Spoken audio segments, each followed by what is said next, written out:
আমরা এসেছি আজকে জুবিয়নের উত্তরা ১৬ নম্বর সেক্টরে খুবই সুন্দর চমৎকার লেকের কাছে একটা প্রজেক্ট জুবিয়ন জল যোজনাতে। প্রজেক্টের সামনে না দাঁড়িয়ে আমরা আজকে প্রজেক্টের পেছনে দাঁড়িয়েছি। আর প্রথম প্রশ্নটাই যে কেন আমরা আজকে পেছনে না দাঁড়ালাম? মানে প্রজেক্টের সামনে থেকে তো আমরা প্রজেক্টটা দেখি সব সময়। এই প্রজেক্টের পেছনে একটু খোলামেলা এবং এই খোলামেলাটা অনেকদিন থাকবে। যতদিন খোলামেলা থাকবে ততদিন তো এটা একটা পার্ক হয়ে গেল, পার্কের মতো একটা গ্রিন আমরা দাঁড়িয়ে আছি। তারপরে আবার সামনে হচ্ছে লেক। ধরেন অনেক দিন ধরে ডিরেক্ট লেক দেখা যাবে। এটা কিন্তু 3 কাঠা দুইটা প্লট এখানে। জি জি। তো দুইটা বাড়ি কিন্তু 3 কাঠার মধ্যে বর্তমান যে সেটব্যাক রোজ সেটা রেখে তাকে ছোট করে দুইটা বাড়ি উঠাতে হবে, আবার ওই পাশ থেকে ছোট করে দুইটা বাড়ি দিতে হবে। আমরা যেহেতু 3-3-6 কাঠা একটা প্লট, একসাথে নিয়েছি। তো আমাদের পেছনের কিছু বেলকনি থেকে ডিরেক্ট অলওয়েজ লেক ভিউ আসবে এবং সামনে 60 ফিট রোড, তারপর পার্ক, তারপর লেক, আবার ওই পাশে আবার পার্ক, তারপর আবার 60 ফিট রোড। 60 ফিট। তো এই জন্য পেছনে আসা আর কি।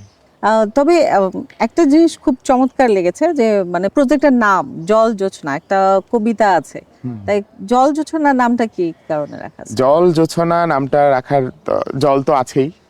এটা পূর্বে হচ্ছে জল, পশ্চিমে জোছনা। এই জল আর জোছনার একটা সমন্বয় এখানে বিল্ডিং এ থাকবে, এই জন্য এটার নাম জল জোছনা।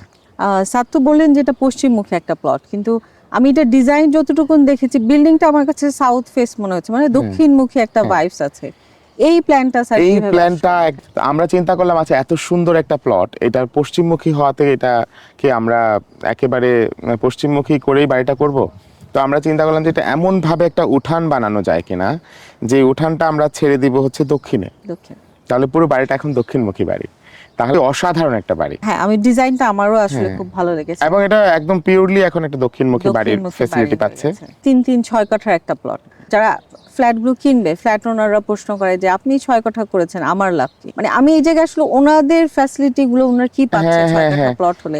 প্রথমে তো আমি একটু আগেই বলছিলাম যেমনটা, যে এটা তো 3 কাঠার একটা প্লট, ওইটাও 3 কাঠার একটা প্লট, কিন্তু আমরা 3-3-6 কাঠার একটা প্লট। জি জি। এখন আপনি দেখেন যে আপনার যে সিঁড়ি, আপনার যে লিফট, এটা কিন্তু ফিক্সড। একটা 300 স্কয়ার ফিটের নিচে একটা লিফট সিঁড়ি দেওয়া যায় না, যত ছোট করেই দেন ওটা কমফোর্টেবল হয় না। ফায়ার কেস আছে এবং আদার্স ইমার্জেন্সি আছে, কিন্তু 3-3-6 কাঠা বিল্ডিং এর ক্ষেত্রেও সিঁড়ি আর লিফট কিন্তু ফিক্সড। Same same. তাহলে বাকি যে জায়গাটা আমরা ইউজ করছি সেটা বেনিফিট। 2 নাম্বার হচ্ছে যত চিকন তত বেশি ভূমিকম্পের জন্য এটা ভালনারেবল।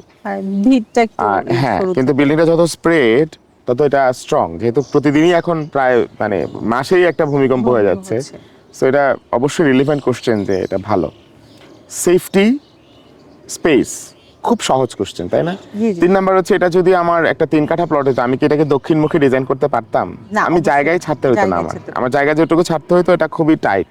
এই প্লটটা তো স্যার খুবই চমৎকার লোকেশনে। আমি দেখতে পাচ্ছি যেটা আমি আসলাম এই প্লটের পেছনেই 60 ফিট রোড, সামনে আমার 30 ফিট রোড, আমি ঢুকলাম 200 ফিট রোড দিয়ে।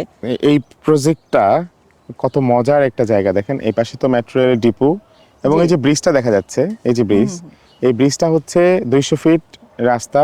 এবং সোনারগাঁ জনপদ যে সড়কটা আমরা বলি, আপনি জি, যদি গুগলে সার্চ করেন তাহলে এটাই হচ্ছে সোনারগাঁ জনপদ সড়ক। অর্থাৎ উত্তরার যেই একদম হাউস বিল্ডিং হাউস মোড়, বিল্ডিং এর মোড়। সেখান থেকে সোজা রাস্তাটা এখানে চলে আসছে।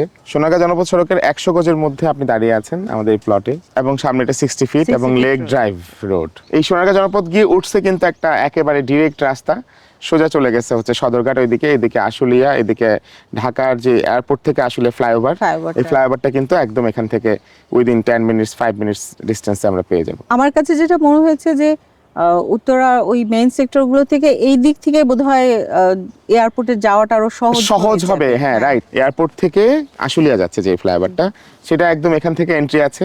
সো আপনি খুব সহজেই এই ফ্লাইওভারে চলে উঠে যান। গেলেই এয়ারপোর্ট।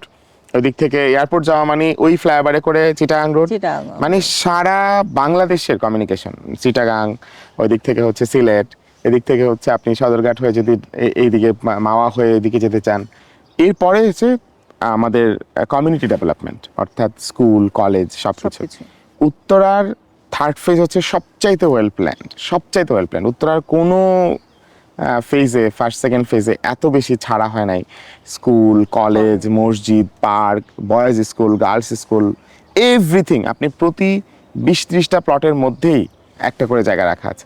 আমি ভাবতেছি এটা সবগুলো হয়তো বা মাঠ করতে পারে, এত স্কুল, কলেজ, এত হ্যাঁ, পার্ক, বাচ্চাদের বা জন্য। কিছু হয়তো বা হসপিটাল বরাদ্দ হবে, কিছু হয়তো বা অন্যদিকে চলে যেতে পারে। কারণ একসময় নিড অনুযায়ী ডিসিশন নিতে হবে, কিন্তু এভরিথিং। আর সবচেয়ে মজার ব্যাপার হচ্ছে এই যে সোনারগাঁ জনপদ রোড, জি এই রোড তো আপনি 1-1.5 কিলোমিটারের মধ্যে পাবেন না এমন কিছু নাই। হসপিটাল এভরিথিং, উত্তরা এখন সব প্রাইভেট হসপিটালের ইয়ে আছে এবং কিছু পাবলিক হসপিটালও আসতেছে, মানে যেগুলো সেমি পাবলিক টাইপের, স্বায়ত্তশাসিত কিছু প্রতিষ্ঠান, কিছু এনজিও বড় বড় সবাই আসতেছে অর্থাৎ। এবং এখানে তো গ্রামীণ ইনস্টিটিউট হচ্ছে, এখানে এই পুরো জমিটা তো গ্রামীণের, এই যে গ্রামীণ, পাশে যে জি, জমিটা, ওই পাশে একটা গ্রামীণের বিখ্যাত ইনস্টিটিউট আছে। মানে সবকিছু, সব নাগরিক সুবিধা, পাশে ইউনিভার্সিটি আছে, প্রাইভেট ইউনিভার্সিটি, সব নাগরিক সুবিধা অলরেডি এখানে এক্সিস্ট করছে। এবং নতুন করে করার জন্য সব ধরনের প্লটগুলো সরকার এত বরাদ্দ। সুন্দর করে বরাদ্দ দিয়ে রাখছে যে আমরা প্রায়ই অবাক হচ্ছি যে এত জমি যে ছাড়লো সরকার। এইটা মানে হাইয়েস্ট নিড, মানে এটা ইউরোপে বা মানে আউট অফ কান্ট্রি, বাংলাদেশের বাইরে কিছু জায়গায় ভালো ভালো হাউজিং গুলোতে এভাবে প্ল্যান করা হয়। থ্যাংক ইউ, আপনার কাছে আসলে এই প্রজেক্টের সম্বন্ধে অনেক না জানা তথ্য আজকে জানতে পারলাম। আপনি জল যোজনায় থাকবেন? অবশ্যই অবশ্যই, কারণ এত যদি- সুন্দর একটা লোকেশন, আমি একটা লেক পাচ্ছি, একটা Park- বড় পার্ক park, পাচ্ছি, এটাও park আর কি, লেকের সাথে হ্যাঁ, একটা পার্ক একদম। পাচ্ছি, প্লাস কমিউনিকেশন তো মাশাআল্লাহ অনেক ভালো। আমি বলবো আমাদের ইনভেস্টমেন্ট পার্টনারদের, যারা সবসময় আমাদের প্রজেক্ট নিয়ে খোঁজ খবর নেয়, আমাদের আপডেটগুলো জানতে চায়, যে আপনার জন্য খুব সুন্দর একটা চমৎকার প্রজেক্ট নিয়ে আমরা আসছি, জুবিয়ন জল যোজনা। জল যোজনায় সবাইকে স্বাগত।